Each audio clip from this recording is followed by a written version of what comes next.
Welcome to the Win, Make, Give podcast. This is Ben Kinney, and today I'm joined live with my friends Chad Hyams and Bob Stewart.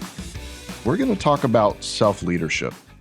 Self-leadership is the commitment to being the best you possible. It's a desire to live the best possible life, to make the biggest possible impact, to help the most amount of people. But self-leadership is actually a commitment to a few things.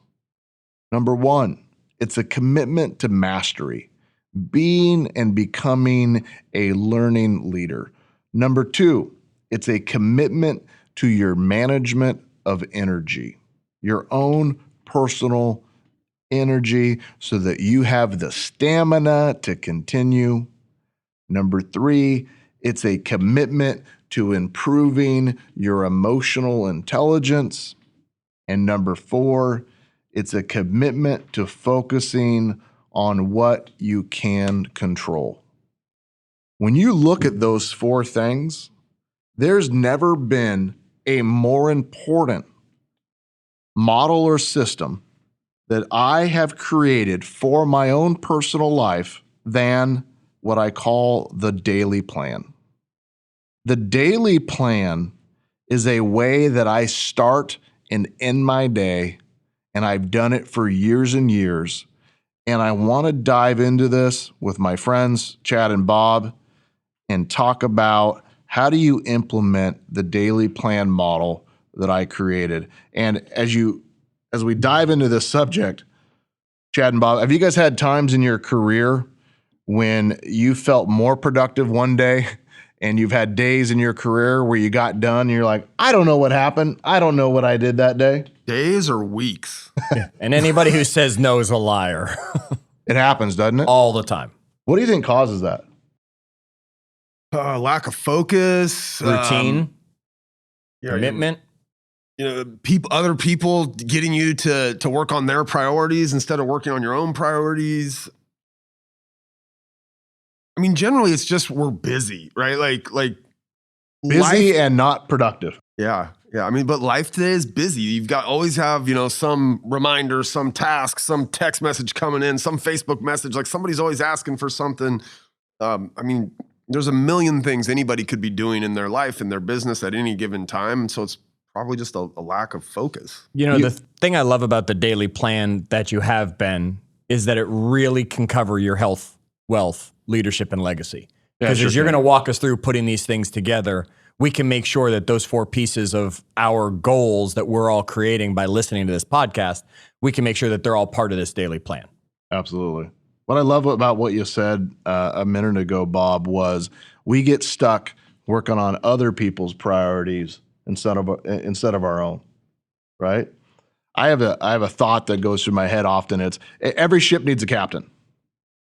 If the ship doesn't have a captain, who's going to drive it? If a ship has two captains, the ship is most likely going to go in a circle. Imagine if you're rowing one direction, I'm rowing the other direction. We're just going to spin in a circle, which a lot of companies do. A lot of people do. A lot of leaders do. A lot of relationships do. A lot of relationships. They don't get anywhere because they don't have a clear plan. Now, there's lots of books out there that talk about tactics. Like, maybe one of the more popular ones would be The Miracle Morning. I fight that because I hate mornings. Right? I'm the Miracle Night guy, but I understand his point, and it's a good message of starting your day off right. That isn't what I'm talking about today. Today is how do you make a plan for tomorrow that you can commit to, stick to, live by, and it be consistent, that's not so disciplined that it's impossible to follow. Okay. So we're going to walk through, my friends, what the daily plan is, and I really, really challenge our listeners to give it a try, just for a day. So the daily plan starts before the day actually gets here, though. It actually starts the night before. Right. And you can fail at anything you want right? I can screw up anything, but I cannot screw up investing 5 or 10 minutes at the end of the day to make sure that my next day is awesome. So 5 or 10 minutes. That's all this is going to take for us to plan the night before to make the next day awesome. I feel like this is an info commercial because what I'm promising you is in only 5 or 10 minutes every single day, you can change your life too. And I'll throw in a free set of steak knives. If you subscribe now, you'll get 2 episodes. Plus shipping and handling. Yes, of course. All right. So Ben, you're talking about the night before. We're going to take a few minutes, 5 to 10 minutes to plan out the next day. Yep. And that's something that we have to make the commitment to, because we can fail at lots of things, as you said, yet we can't fail at putting those 5 or 10 minutes on our calendar and at the end of every day saying, hey, this is tomorrow. This is tomorrow. Yep. Okay. That's where we're going to start. So once you get good at it, you can do this in a notepad on your phone. Or if you become very good at it, you can do it in your head. I prefer to still sit down, you're not going to believe this, with a Sharpie and a blank piece of paper. And folks, he actually has a Sharpie and a blank piece of paper in front of him right now while we're recording this. That's true. Yes. That's true. He's going to actually do this. Yeah. This is what I do on a daily basis. So Okay. Step 1, visualize what you want to accomplish tomorrow. Stop for a second. Let's think about that. Not what are the list of tasks that you need to get done. Let's rephrase it. Visualize what you want to accomplish tomorrow, to me, wins. If we were to get together tomorrow night and we were to walk up to each other and we're going to say, hey, Bob, high five. I freaking killed it today. I knocked it out of the park. I killed it. What would that look like? What would winning look like for you tomorrow? If you moved some part of your life forward, your health, your wealth, your business, your career, our company forward, what would that look like? Not in a year or 3 months, tomorrow. What would that look like? What does winning look like to you? And that's going to change daily. Every day. Right. Like tomorrow, it might be that I'm going to hit a certain number of push-ups for my health. Or tomorrow, it might be that I'm going to, celebrate something with my wife. Or tomorrow, it might be that I'm going to set a bunch of appointments or what. I mean, it's going to change daily, and there might be more than one thing each day. Yeah, for me, sometimes it's been, if I can get one great interview tomorrow, I'll feel like I'm moving it forward. Because if I did that for a week or 2 weeks in a row, I'll probably find the person I'm looking for. Some days it might be, if I could simply get my taxes done, if I could fill out my net worth tracker, if I could go through my P&L, if I could do that one thing that if I removed it from my plate, I would come home at the end of the day and I'd feel less stressed, I'd feel happier. This could also be tomorrow. If I could avoid my phone or avoid work for a full day and I could give 100% attention, right, to somebody that you cared about, that would be a win. Because this is the daily plan. This is not the workday plan. This could be, what would Sunday with Bob's 74 children look like for it to be a win, right? What would date night look like tomorrow night for, well, wow, wow, wow, wow. Right? Well, what would that? For somebody else. What would winning look like tomorrow? And, I've thought about this over the years, and I asked this question before. I said, hey, if I took 2 people that I loved and I cared about and I respected, and they followed me to work tomorrow, and they sat behind me for the entire day, but they didn't say a word, they just took notes and watched me, would they be impressed or would they be depressed? Sure. We said that before, right? Oh, yeah. Would they be impressed or would they be depressed? Or would they say, gosh, he spends a whole lot of time on the Cabela's or the Facebooks, right? Or the YouTubers, right? Or, gosh, he works really, really hard. I can see, what that person accomplishes. Okay, so we're going to ask our listeners right now, grab a piece of paper, grab a Sharpie. Unless you're listening while you're driving, don't do that. Yet, we want you to write down what would make tomorrow a win to you. Not a task list, not a list of things that get done, but what would winning look like tomorrow? If you just did one thing. Well, a lot of times it is one thing because there are 20 things I want to get done tomorrow. But if I got numbers, 2 through 20 done and I didn't get the one thing done, was that really a win? Yeah. You have to say, if I got home tomorrow, what would make me feel less stressed, feel more productive, feel happier, feel healthier?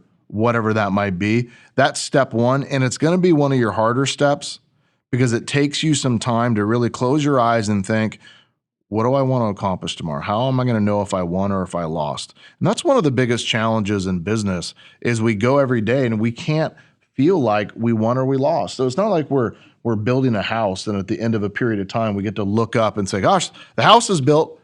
We did it. We don't get that benefit all the time. That was one of my favorite things about being a cable guy is I'd go out there, I'd have a problem or I'd have an installation. I get to do it. When I was done, I would sit back for a second and say, I did that. I fixed that. It's done. It actually works, right?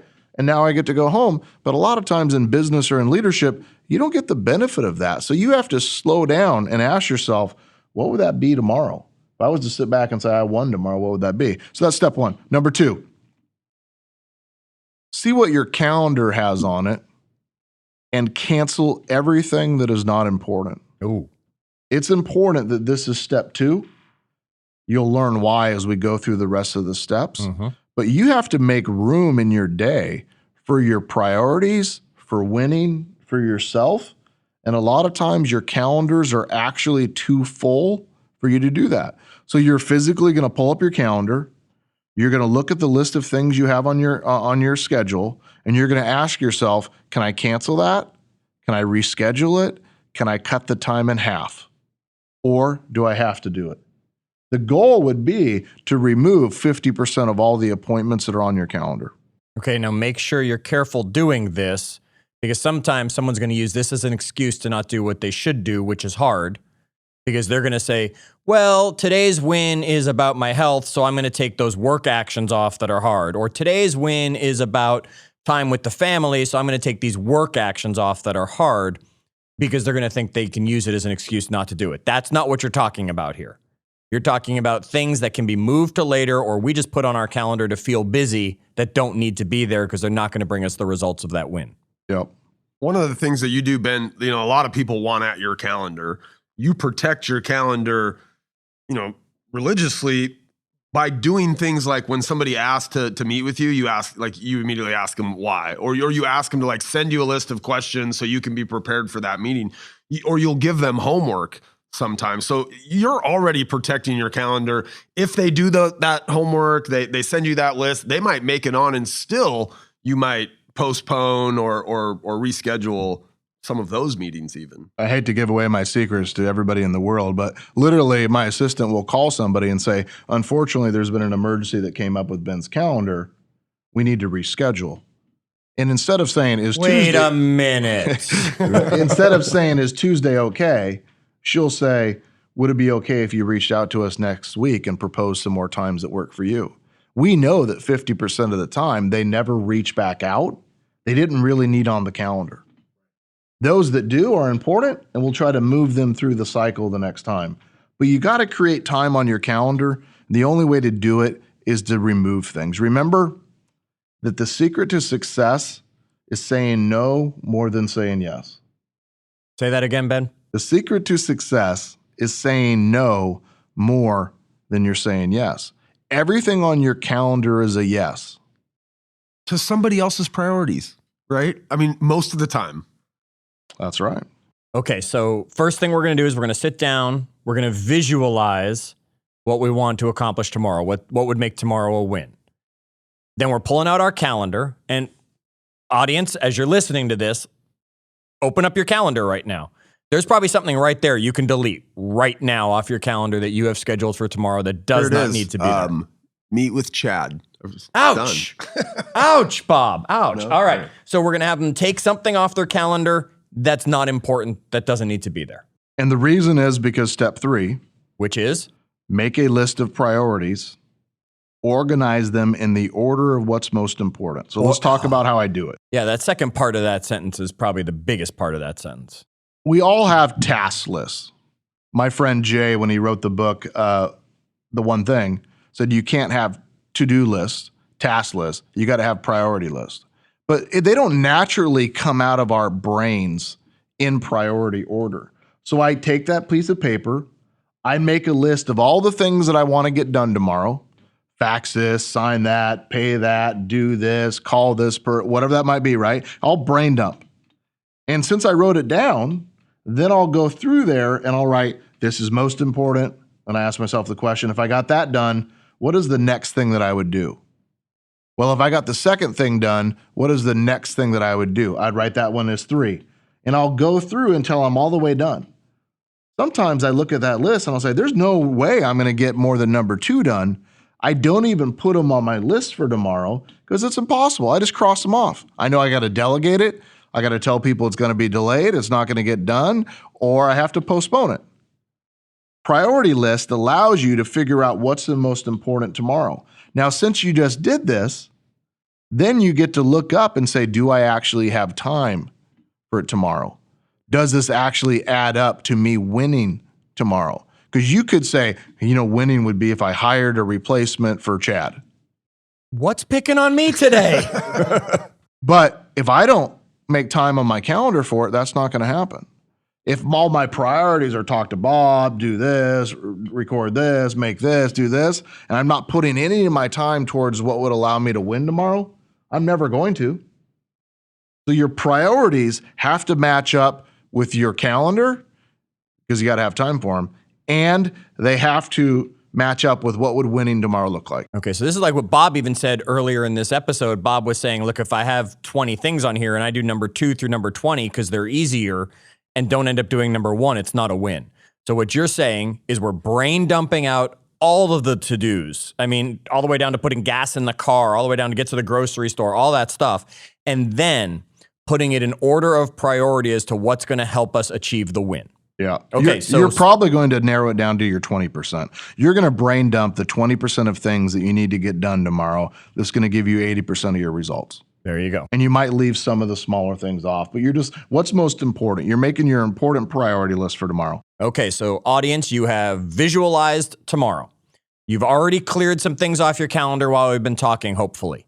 Now what you've done is you've started to write down that list of things you could do. You're just brain dumping. When we're done at the end, we want you to go back, prioritize this, make sure they're fitting on your calendar as part of step 3. Yep. Number 4. Okay. Plan what I call my rituals. Now, I'm not talking about killing a chicken, right? I'm talking about, it could be a priority. What I'm talking about are what are the things that I have to implement into my life so that I have the energy, the stamina, the emotional control, the mental capacity, the spiritual capacity to be successful for the entire day. I call those, my rituals. These are 10 to 15 minute items that happen 4 or 5 times a day. That's exercise, hydration, eating, reading for a while, listening to something like a podcast, preferably the Win, Make, Give podcast. Yeah, I've got a good one for you. Thank you. Snacks. Could be praying, meditating. We could write a freaking novel we learned in one of our other episodes, right? 10 minutes a day. But how do you go an hour and a half to 2 hours and then add a ritual in there? Now, because you're doing that, you have to plan for it. So let's say that our plan was to eat something every 2 hours. If you didn't bring anything to work, that's not going to happen. You're going to end up skipping it and come home hangry and take it out on us, right? Yep. Or you're going to make bad life choices and you're going to grab the snack box, right? You're going to raid the snack box. What are you looking at me for? Bob Stewart, like the little snack fairy, right? It's not going to happen. I planned these snacks. I planned these cookies. So you're going to take a few minutes and you're just going to say, all right, what am I going to eat tomorrow? What's for lunch? And what are my snacks? And if you're working from an office, are you going to bring it? Where are you going to have it? Number 2, what am I going to hydrate tomorrow? What is my goal for hydrating? How much am I going to drink tomorrow? Half your body weight in ounces. That's your goal every day, Ben. That is a lot of water. What am I going to read tomorrow? Or what am I going to listen to? Especially if you're doing that throughout the day, you got to have that ready. Otherwise, you're going to spend time scrolling, right? What is my mental break going to be? Am I going to pray, journal, hydrate, things like that? Those are your rituals. That's step 4. Step 4. And we're doing these when needed throughout the day. Every 90 minutes to 2 hours. We're taking a break every 90 minutes to 2 hours to do something for a few minutes. Eat, exercise, hydrate, read, listen, pray, break, something that refuels us our energy. And audience, I would like you to notice as Ben went through that list and the list he just did before, he skipped exercise when he was writing down the things to do. So let's make sure we stay on him. Chad, I'll step in his defense here because we have an accountability group where we exercise as a group and we record ourselves and we post the videos, and he does it at the same time every evening. Like his videos come on into that group at the same time every evening. And so clearly he's made that, even though he's forgetting it here, he's made that a ritual that has a certain time in the day that he actually does it. So take that, sucker. We'll talk about exercise later and what's really exercising, Ben. But keep going through our list now that we've visualized. Step 5, Chad. Yep. All right. Create a time block and even set alarms on your phone for your rituals and your priorities. Because you already looked at your calendar. You might have 2 or 3 appointments you can't get about. You got that horrible Zoom call you got to do with your boss, right? Yep. You got that one meeting, and you got to spend time on the TPS report. So you have an extra 6 hours for the day tomorrow that you're going to have available to work. So what you're going to do is you're going to say, all right, I'm going to make time for my priorities. First priority, I'm going to get done first, right? We always eat the frog first. First in the morning, right? 9 to 11, you're going to work on the biggest thing that would move your company forward. Okay. You're going to block in there your 10 or 15 minutes for that break, which means if you know you have another conference call at 11, you better end your priority session at 10:45 so you have 15 minutes for your rituals to get your energy up. You're going to create your schedule for the whole day and set alarms. And I like to set alarms because, well, it just helps me. Things like, hey, dummy, drink another 24 ounces, right? Eat something. Take a break. Literally, you could set alarms in your phone that says, take a walk, stupid, right? Take a break, time to read something, time for a snack, right? And just remind yourself so that you have the stamina and you have your priorities in your calendar. If you get to this step and you look at your calendar and you say, I don't have time for any of these things, you're going to have to decide, are the appointments on your calendar more important than your priorities? Right? Is your health and your energy and how you show up important or not important? I would rather have 2/3 the amount of work, but show up at 150% for those 2/3 than have a whole bunch of things and have no energy and no drive and really not at my peak performance. Okay, number 6. This is the last step. I make a mental commitment, and I even say it out loud when I'm done. I say, I'm going to stick to this tomorrow. This is my plan for tomorrow. I am committing to these priorities. I'm committing to this schedule. I'm committing to this plan, and I'm going to stick to it for one day. That's it. Just one day. David Goggins, when we interviewed him, he told a story about being 80 pounds overweight in order to get into the Navy. And on his mirror, he put a weight goal up there. He didn't put 80 pounds. He put 1 pound. Because he knew if he didn't lose 1 pound, he would never lose 80. I know that some days are not going to work out. Some days are chaotic. Some days you have family in town. Some days you're not feeling well. But I do know that I can stick to things for one day. So tomorrow, make a commitment that for one day, you're going to stick to your daily plan for just one day. All right, so let me go through these 6 steps for everybody again. First, visualize. Second, see what you can cancel on your calendar. Third, make that list of priorities and put them in the order of priority. 4, plan those rituals, the exercise, the hydrating, the reading, the snacks, etc. 5, create that time block and set alarms as needed. This is like the only time I think I hear Ben's phone actually make noise. Doesn't make noise when someone comments on Facebook or texts or anything like that. Doesn't disrupt them. These alarms will step out and get him into the next section. And then we make that mental commitment, and you'll even tell us, say it out loud, that we are committing to this plan for just one day and plan to start that in the morning. Tell it to yourself. Tell it to an accountability partner. text it to somebody. I don't care. Put it on Facebook. Do whatever you have to do to tell people, especially yourself, that you're going to commit to something. Now, the next step, you're going to sleep good because you know tomorrow you have a plan. Our worst days, our frazzled days come from us not having a plan. The day becomes out of our control. We get home. We don't know what happened.